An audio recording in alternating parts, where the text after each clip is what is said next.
You know, this person once said in front of friends, he said, you know, I've never been to a nightclub before. Everyone looked at him with shock because he said, I've never been inside of a nightclub. All of a sudden, a nightclub not being in there is a shock to everyone. Another one said, you know, I've never kissed a girl before. Everyone looked at him in absolute dismay. Not only in dismay, they thought he's a loser. And now they make movies about, you know, men who are losers because they can't get women, and they call them wimps and they're cowards. How things have changed around. Where women have lost their absolute value, men have lost their value, and this type of behavior is considered to be noble and courageous. Allahu Akbar. You're a warrior, you're a hero if you can serve your lusts and temptations. And then you have issues of rape and crime, and then you've got laws, especially in Western countries, that can't even solve anything. Just the other day I read in the paper about a man who was convicted in the court of law in Sweden. He was convicted of rape. You know what kind of rape? It says that the woman, she agreed to have intercourse with him. But, excuse me for the expression, he used some kind of contraception, I don't want to say its name, and the contraception broke. Based on that, she won in the court by claiming rape, even with her consent. So now their own laws can't even solve their own problems. They bring more laws that bring more problems for them. And Allah says in the Quran, والله يريد أن يتوب عليكم ويريد الذين يتبعون الشهوات أن تميلوا ميلا عظيما يريد الله أن يخفف عنكم وخلق الإنسان ضعيفا. Those who follow their own lusts and temptations, they want to lead you astray, away very far. Allah wants to lessen the burden off your shoulders. He doesn't want you to fall into harm. He doesn't want you to fall into predicaments where you can't climb out of. يُرِيدُ اللَّهُ أَن يُخَفِّفَ عَنْكُمْ. These laws in our deen are only there to protect you. They are not there to cause you harm or restrict you, ya akhi. They are there to protect you because there's so much harm out there.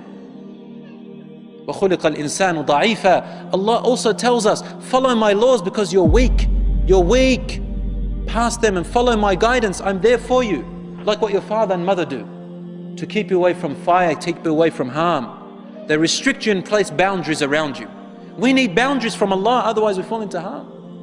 And then there's AIDS, and there's HIV, and there is unwanted pregnancies by girls who are only 13 years old. 13, 12. 12, 13. And what happens to the child? They're put up for adoption. The child grows up without a father or mother. What oppression! What oppression! Only to repeat the same thing again and again. So there is great harm in this. And here we are, they're trying to tell you youth that doing these actions makes you a man. You want to become a man? I dare you to get married. I dare you to get married. Because to them, this is the most cowardly thing. They don't dare to get married, brothers and sisters. They don't dare to get married. I had a neighbor, she had a 3-year-old daughter, but they never got married, her and her partner. In the end, he left her for another woman. Obviously, he's going to leave you for another woman. He's too afraid to be a man. He doesn't want to get married because he's too deep in his lusts. And then turns around and she says, men, they're only after their ego. Of course, why did you take a man like that? Allah gave us conscience. Allah gave us guidance in our brains to think with. And so Allah forbids us from these things because not to bring us harm. And you know what's sad?